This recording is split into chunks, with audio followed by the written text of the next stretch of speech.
오늘 말씀에서 예수님은 공생의 첫 일성으로 회개하라, 천국이 가까이 왔느니라 하고 외치십니다. 본 복음서의 저자 마태에 따르면 예수님은 이제 나사렛에서 가버나움으로 이사하셨습니다. 그런데 그 가버나움 지경을 이루는 스불론, 납달리 지방의 해변 지역, 그리고 여러 민족이 살고 있는 갈릴리 해변 지역을 일컬어 흑암의 땅, 죽음의 땅이라고 이사야 선지자는 묘사하고 있습니다. 마태는 예수님이 그 가버나움에 자리를 잡으시자 그 흑암의 땅, 죽음의 땅에 큰 빛이 비추었다고 이사야 선지자의 예언을 인용하고 있습니다. 그러면 마태는 오늘 말씀에서 어떤 빛을 말씀하고 있을까요? 우리는 여기서 그 빛을 알려면 먼저 당시 그 지역의 사람들이 어떤 흑암 속에 있었는지 살펴보아야 할 것입니다. 우리가 잘 알고 있듯이 예수님 당시 이스라엘은 로마의 지배를 받고 있었습니다. 로마 제국은 예수님 이전 약 60여 년 전부터 그 땅을 정복하고 지배해 왔습니다. 그런데 당시 로마는 헤롯과 그의 아들들을 꼭두가시로 내세워 이스라엘 백성들을 향한 껄끄럽고 지저분한 일들을 그들로 하여금 대신 처리하게 했던 것입니다. 과거 일정강점기의 친일파를 생각해 볼 수 있습니다. 그런 이유로 대부분의 이스라엘 백성들은 이처럼 로마 당국과 한패가 된 헤롯 왕가와 또 로마에 빌붙어 살면서 백성들을 억압하고 착취하는 그 주변 세력에 반감을 품고 있었습니다. 결국 백성들은 로마와 헤롯 왕가 그리고 그 주변 세력들을 향한 반란, 즉 세상을 뒤엎는 혁명의 기회가 오기만을 갈망했던 것입니다. 예수님은 바로 이런 정치 사회적 환경 속에서 회개하라, 천국이 가까이 왔느니라 라고 선포하십니다. 그렇다면 여기서 예수님이 말씀하시는 회개와 천국은 어떤 의미이고 예수님은 이 선포를 통해서 이스라엘 사람들에게 무엇을 기대하셨을까요? 여기서 천국이라고 번역된 하나님 나라는 당시 이스라엘 사람들의 표현은 원래 하늘나라였다고 합니다. 유대인들은 전통적으로 하나님께 대한 존경과 경외심 때문에 하나님이라는 직접적인 표현 대신에 하늘이라는 표현을 사용했다고 합니다. 그러므로 여기서 하늘나라는 어떤 특정 장소를 지칭하는 개념이 아니라는 것입니다. 즉 하늘이라는 말을 하나님의 백성이 어떤 죽음 후에 가는 어떤 장소로 생각하지 않았다는 것입니다. 오늘 본문에서도 천국이 다가온다라는 표현을 보면 천국이 장소의 개념이 아님을 알 수 있습니다. 그런 의미에서 오늘 본문의 천국이 하나님 나라를 의미한다고 보았을 때 예수님은 회개하라, 천국이 가까이 왔느니라 라는 말씀을 통해 이스라엘 백성들에게 뭔가를 경고하고 계심을 알 수 있고 또 이 말씀을 듣는 이스라엘 사람들은 당시의 통념에 따라서 예수님이 말씀하시는 하나님 나라가 무엇을 의미하는지 자기들 나름대로의 방식으로 알고 있었을 것입니다. 그러면 당시 이스라엘 백성들이 받아들이는 하나님 나라는 어떤 의미였고 회개하라는 경고의 내용은 무엇이었을까요? 좀 전에 말씀드린 대로 유대인들은 로마로부터의 자유와 해방을 원했습니다. 그런데 그들이 자유와 해방을 원했던 것은 단순히 정치, 경제적인 동기만이 아니라 하나님 백성으로서의 그들의 정체성과 그들의 신앙 때문이었습니다. 그들이 믿는 하나님은 온 세상을 창조하셨고 유일하신 그 하나님이 계신다면, 그리고 자신들이 그분의 특별한 백성이라면 자신들이 이방인들의 지배를 받는 것은 하나님의 뜻이 아니기 때문입니다. 그리고 하나님께서는 언젠가는 꼭 그들을 구원하시고 공의로운 세상을 약속하셨기 때문이었습니다. 그리고 이 언약의 정점은 하나님께서 친히 이스라엘의 왕이 되시는 것뿐만 아니라 온 세상의 왕이 되실 것이라는 데 있었습니다. 이사야와 말라기 선지자가 예언했던 그 왕이 마침내 이 세상을 바로 세우고 공의와 평화를 가져오실 것을 예수님 당시 이스라엘 백성들이 철석같이 믿고 있었던 것입니다. 그러므로 당시 이스라엘 백성들에게 있어서 하나님 나라는 혁명적인 개벽의 세상이었고, 그 혁명가들은 오직 하나님만이 왕이 되셔야 한다고 믿었던 것입니다. 그들은 이런 하나님 나라를 갈망하고 있었고 이를 위해 기도해 왔으며, 이 하나님 나라를 위해서라면 목숨까지도 내어놓겠다는 결의를 가졌다고 합니다. 그런데 예수님은 바로 이와 같은 생각을 품고 있는 그들에게 하나님 나라, 즉 하나님의 주권적 통치가 지금 문 앞에 와 있다고 선포하시는 것입니다. 그러므로 하나님의 공의와 평화가 지금 임박해 있다면 정의를 왜곡하거나 평화를 해치는 사람들은 벌을 받게 될 것이기 때문에 아직 시간이 있을 때 자신의 행실을 바로 잡아야 한다는 것입니다. 이것이 바로 오늘 본문에서 회개하라는 예수님의 선포임을 알 수 있습니다. 우리가 알고 있듯이 회개하라, 헬라어로 디카이오스라고 얘기하는데, 이 말은 어떤 자기 자신에 대한 감정적 뉘우침에 머물기보다는 방향을 바꾸다, 혹은 돌아서서 다른 길로 가다, 혹은 하던 일을 멈추고 그 반대의 일을 하다라는 의미라고 합니다. 이는 느낌이나 감정적 뉘우침과는 차원이 다른 존재의 변화를 통한 삶의 변화, 삶의 개혁을 의미합니다. 오늘날 우리가 익숙한 의미로 뉘우치다라는 말과는 상당히 다른 차원임을 알 수 있습니다. 그러므로 회개하라는 예수님의 선포는 감정적 자기 성찰을 넘어선 개념임을 알 수 있습니다.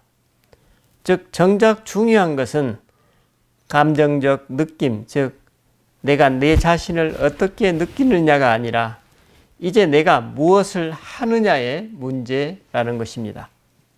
이런 맥락에서 회개하라, 천국이 가까이 왔느니라는 그 예수님의 선포는 단순히 정치 경제적 자유와 해방에만 골몰하고 있었던 당시 이스라엘 백성들의 노선은 지금 잘못된 방향으로 가고 있다는 메시지입니다. 열심당을 비롯한 당시 이스라엘 백성들은 온통 세상을 뒤엎는 혁명에만 마음을 두고 있었던 것입니다. 당시 그들은 무장 봉기를 통한 군사적 저항, 즉 오늘날의 테러를 통한 외세의 축출과 권력의 회복에 몰두해 있었던 것입니다. 이런 그들에 비해서 예수님의 방식은 어떻게 다릅니까? 우리는 그 해답을 본문 바로 전 예수님의 광야 시험에서 찾을 수 있습니다. 예수님의 이 광야 시험에서 돌멩이로 떡덩이를 만들어 보라는 유혹, 이적을 통해서 당신 자신을 과시해 보라는 유혹, 그리고 천하만국의 이름을 내어 명성을 높이라는 유혹을 단호히 거부하셨습니다. 한마디로 이 광야 시험의 메시지가 무엇인가요? 메시아로서 당신의 지위와 권능을 사용해 스스로 권력과 영광의 자리에 오르는 혁명운동에 대한 거부입니다. 어둠으로 어둠의 세력을 맞서지 말라는 의미입니다. 이를 다시 풀어 말하면 하나님의 자녀들은 이 세상에 맞서 싸우지 말고 세상에 하나님의 빛을 비치라는 주님의 부르심에 응답하라는 메시지입니다.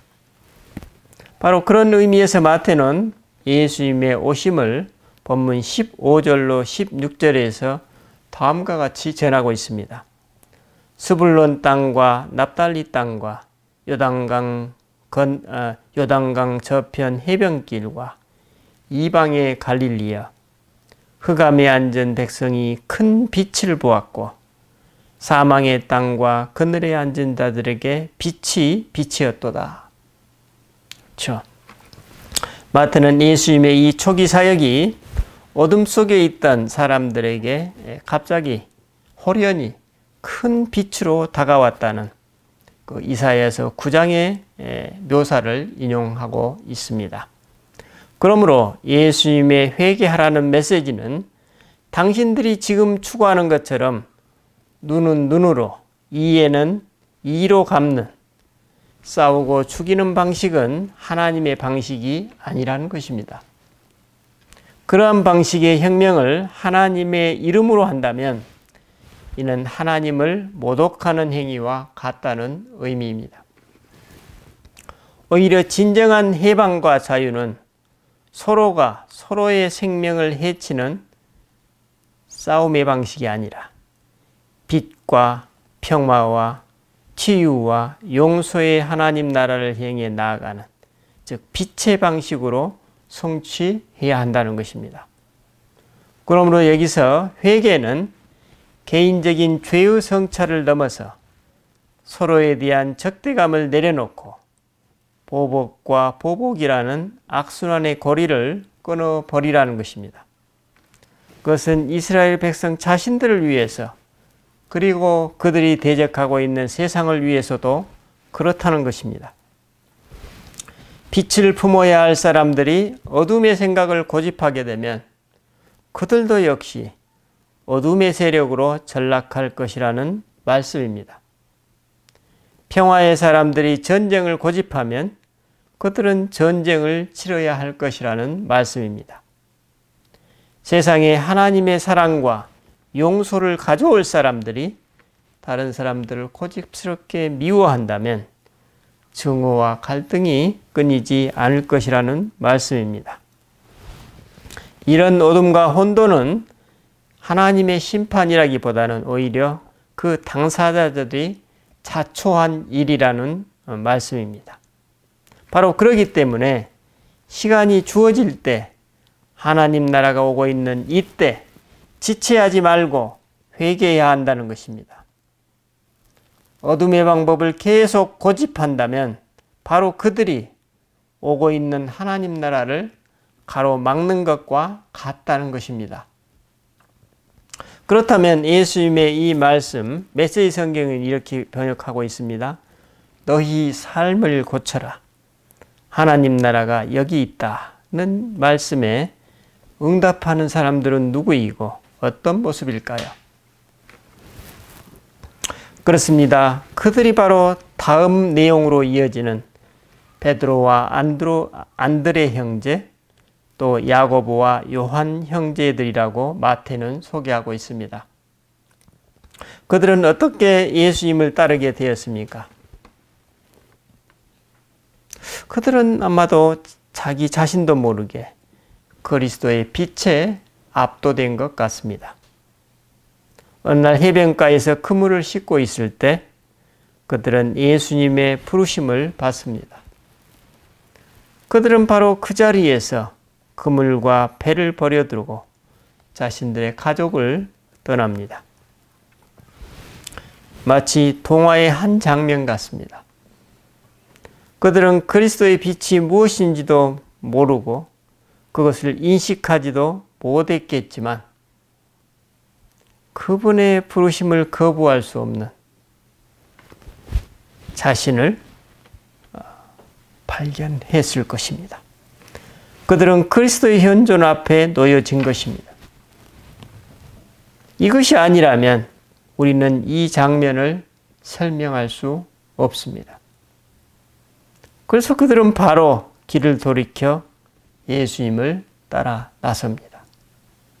이것이 회개이죠. 마태는 바로 이 장면이 회개하라 천국이 가까웠느니라. 너희 삶을 고쳐라 하나님 나라가 여기 있다 라는 예수님의 선포에 응답하는 회개의 모습이라고 소개하고 있습니다. 하지만 여러분, 이 순간 이들이 자신의 존재 변화를 다 이루었을까요?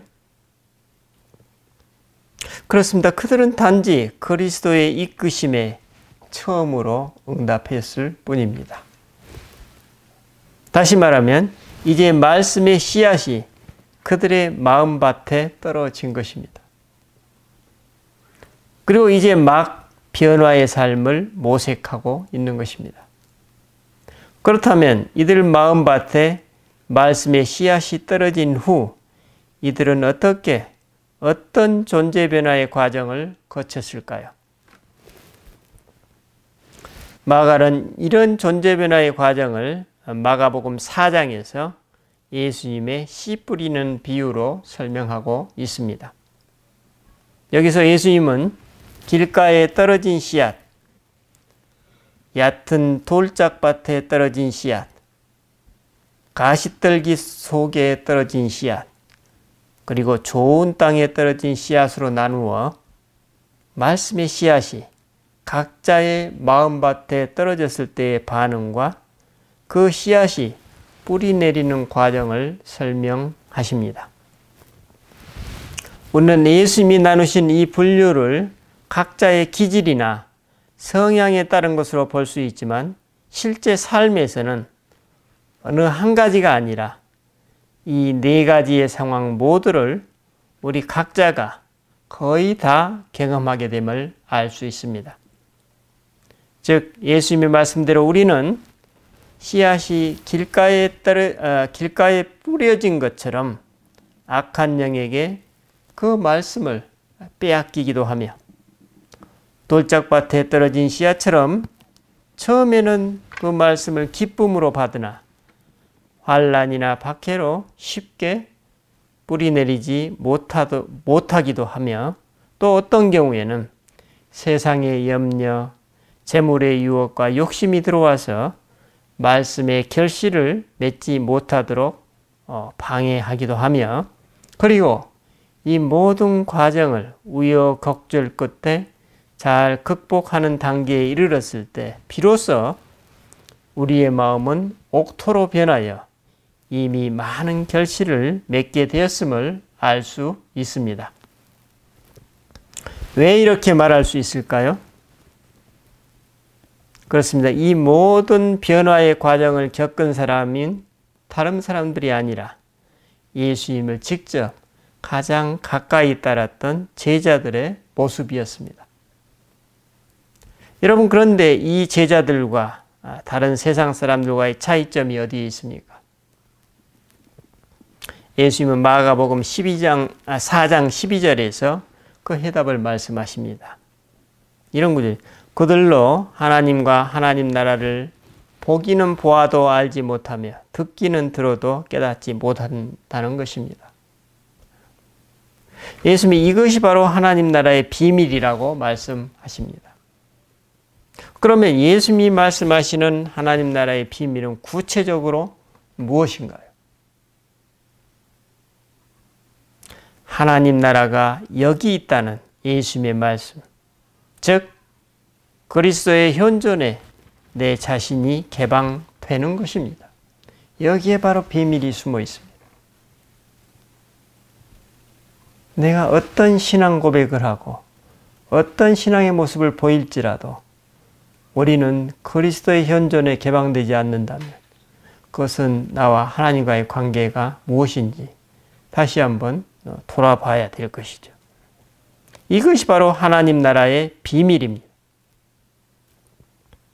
제자들은 다른 사람들이 어찌하든지 자신들의 무의식에 예수님을 그리스도로 인식하든지 못하든지 그들 자신이 어떤 모습이든지 그들은 늘 그리스도의 현존에 열려 있었던 것입니다.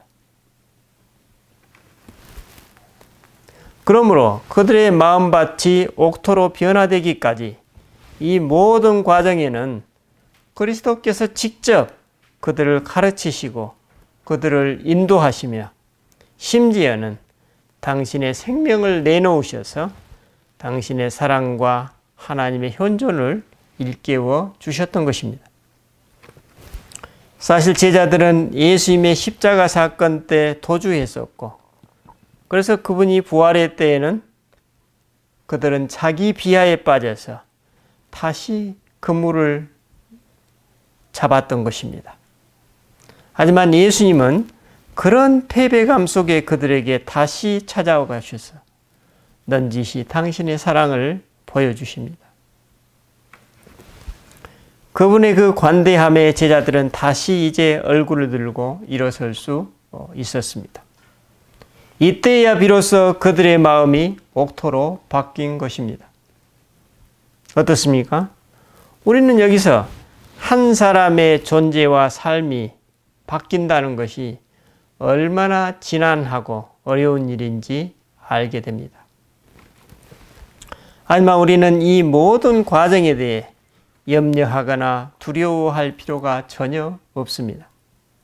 사실 그것은 우리들의 의지나 노력만으로 되는 것이 아니라 제자들이 그랬던 것처럼 우리는 그분 곁을 떠나지 않고 그저 나의 있는 모습 그대로를 늘 그분께 개방해 드리면 됩니다. 그러면 우리와 함께 하시는 그리스도께서 우리를 치유하시고 싸매셔서 회복시키시고 우리를 생기 있게 만들어 주십니다. 그러므로 오늘 말씀 회개하라 천국이 가까이 왔느니라는 예수님의 선포는 너희 삶을 고쳐라 하나님 나라가 여기 있다로 번역하는 것이 우리에게 훨씬 더 실감나는 표현일 것입니다. 여러분, 오늘 나는 어떻습니까? 삶을 고치는 나의 회개가 중단되어 있습니까? 아니면 그 회개의 삶이 더 구체화되고 깊어지고 확장되어 가고 있습니까? 바로 이 부분이 오늘 나와 하나님과의 관계의 실상이 아니겠습니까? 여러분, 명절 연휴 동안 가족과 친지들과 행복한 시간, 즐거운 시간도 가지시지만 또한 동시에 혼자만의 차분한 시간도 가지시면서 내 자신을 성찰해보는 기회도 함께 하시기를 바랍니다. 기도하십시다.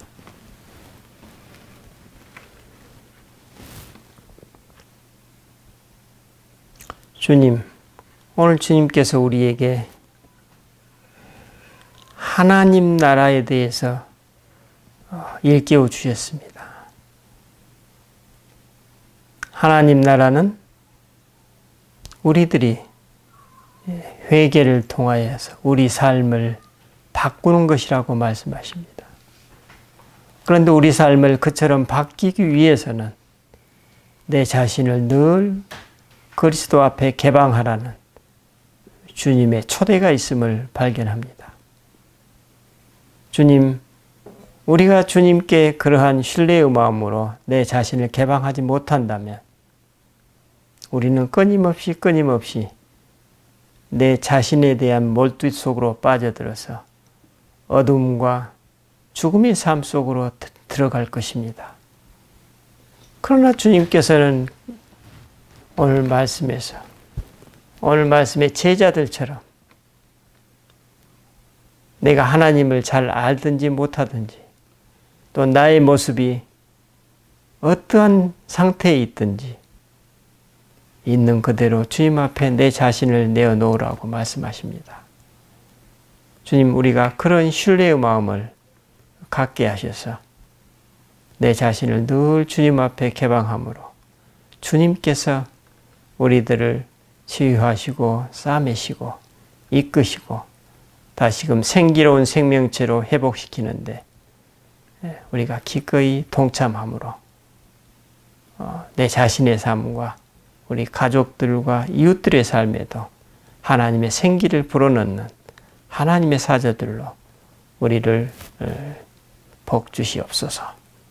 주님, 특별히 명절을 맞아서 가족, 친지들과 함께하는 시간에도 또한 우리를 통하여서 그리스도의 의와 사랑이 드러나게 하시고 그것을 배나 곱절이나 기쁨과 감사로 누리는 그런 복된 우리 자신, 우리의 가족, 이웃 공동체가 될 수 있도록 복을 주시옵소서. 감사드리고 우리 주 예수 그리스도 이름으로 기도드립니다. 아멘.